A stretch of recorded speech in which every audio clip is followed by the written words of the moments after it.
আল্লাহ পাক রব্বুল আলামিন আমাদেরকে দুনিয়াতে কেন পাঠিয়েছেন তার উদ্দেশ্যটা কি? আমি দুনিয়ার মধ্যে এক গাছ রোপণ করলে আমার একটা উদ্দেশ্য, আমার উদ্দেশ্যটা হলো কি, আমার এই গাছটা ফল হবে বা লাঠি হবে, গাছটা আমি বিক্রি করব, টাকা হবে, এই হয় আমার একটা উদ্দেশ্য। আল্লাহ পাক রব্বুল আলামিনের এরকম একটা উদ্দেশ্য। আল্লাহ পাক রব্বুল আলামিন যখন আমাদেরকে রূপ জগৎ সৃষ্টি করা হলো, আল্লাহ পাক রব্বুল আলামিন আমাদের সবাই সব রূপগুলোকে নির্দেশ করতেছেন, আলাস্তু বিরাব্বিকুম, আমি কি তোমাদের আপনার সমস্ত রূপগুলা হয়ে গেল। আবার আল্লাহ পাক রব্বুল আলামিন বলতেছেন, আলাস্তু বিরাব্বিকুম, আমি কি তোমাদের আপনার, কেউ উত্তর দিতেছে না, আওয়াজটা কম। এবার আল্লাহ পাক রব্বুল আলামিন কঠোর ভাষায় বলতেছেন, আলাস্তু বিরাব্বিকুম, আমি কি তোমাদের আপনার সমস্ত রূপগুলা হবার পরে এবার বলতেছেন, ক্বালু বালা, নিশ্চয়ই আপনি আমাদের রব। সব রূপগুলা এবার স্বীকৃতি দিয়েছেন, আপনি আমাদের রব, আপনি আমাদের মালিক, আপনি আমাদের খালেক, এভাবে স্বীকৃতি দিয়েছেন। আল্লাহ পাক রব্বুল আলামিন তখন ওই রূপগুলাকে বলতেছে, তোমরা আমাকে এখন স্বীকৃতি দিয়েছ, আমি তোমাদের রব, আমি তোমাদেরকে এখানে কোনো মার দিব না, ফলাফল এখানে দিব না, আমি তোমাদের জন্য রেখেছি দুইটা বালাখানা, একটা বালাখানা রাখবো, একটা হলো জাহান্নাম, একটা জান্নাত। তোমরা যদি ভালো করো তাহলে আমি তোমাদের জন্য রাখবো জান্নাত, যদি তুমি খারাপ কাজ করে আছে তোমাদের জন্য রাখছি জাহান্নাম। এবার আল্লাহ পাক রব্বুল আলামিন আমাদেরকে দুনিয়ার মধ্যে পাঠিয়ে দিলেন। দুনিয়ার হায়াত আমার যতটুকু হয়, যতটুকু হয়েছে, আমার ওই হায়াত অনুযায়ী আমি আমল করতে হবে। আল্লাহ পাক রব্বুল আলামিন বলেন, আমি তোমাদেরকে দুনিয়ার মধ্যে কি জন্য সৃষ্টি করেছি, আমার তো একটা উদ্দেশ্য আছে। মালিক আমাকে কেন সৃষ্টি করেছেন, মালিকের উদ্দেশ্যটা কি?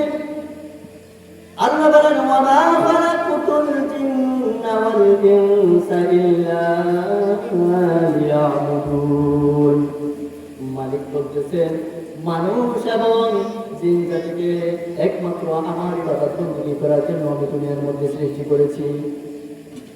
এ মুসলমান বাবা ভাইরা আমার, আমরা কতটুকু ইবাদত বندگی করি, মালিকের কতটুকু অনুভব করি, মালিককে কতটুকু সেজদা করি, আমরা কি ইবাদত বندگির মধ্যে লিপ্ত আছি? অনেকে ভাবে কি আমি 40-45 বছর পরে ইবাদত বندگی করব, 40-50 বছর পরে আমি ইবাদত বندگی করব। অথচ আল্লাহ পাক রব্বুল আলামিন আমাদের উপর যখন আমরা বালিগ হয়েছি, তখন আমার উপর, আপনার উপর রোজা ফরজ করে দিয়েছেন, নামাজ ফরজ করে দিয়েছেন, এগুলা থেকে আমাদের কোনো খেয়াল নাই। আমি মনে করছি আল্লাহ আমাকে হায়াত দিবে, আমি হায়াত অনুযায়ী 40 বছর 50 বছর পরে আমি ইবাদত করব। না না বান্দা, আল্লাহ আপনাকে ওই সময় দিবে না। আপনার যদি হায়াত যদি চলে যায়, আপনাকে 30 বছর সময় নিয়ে যাবে, 28 বছর সময় নিয়ে যাবে, সময় দেওয়া হবে না। এই জন্য আল্লাহ কয়, ওয়া মা খালাকতুল জিন্না ওয়াল ইনসা ইল্লা লিয়াবুদুন। এ বান্দা শুন, আমি তোমাকে দুনিয়ার মধ্যে খামাখা সৃষ্টি করি নাই, আমার কোনো একটা বড় কাজে সহযোগিতা নিব বলে আমি তোমাদেরকে সৃষ্টি করেছি। না না বান্দা, আমার দুনিয়ার মধ্যে কোনো একটা বড় কাজে সহযোগিতা নিব বলে আমি তোমাদেরকে সৃষ্টি করেছি না। বান্দা, তোমরা আমাকে রিজিক দিবা, তোমরা আমাকে রিজিক দিবা, আমি তোমাদের রিজিক খাবো না, আমি তোমাদের কোনো কিছু খাবো না। আল্লাহ বলেন, তো আমি তোমাদেরকে কেন সৃষ্টি করেছি? তোমরা সকাল সন্ধ্যা শুধু আমার ইবাদত করবে, আমার অনুগত করবে।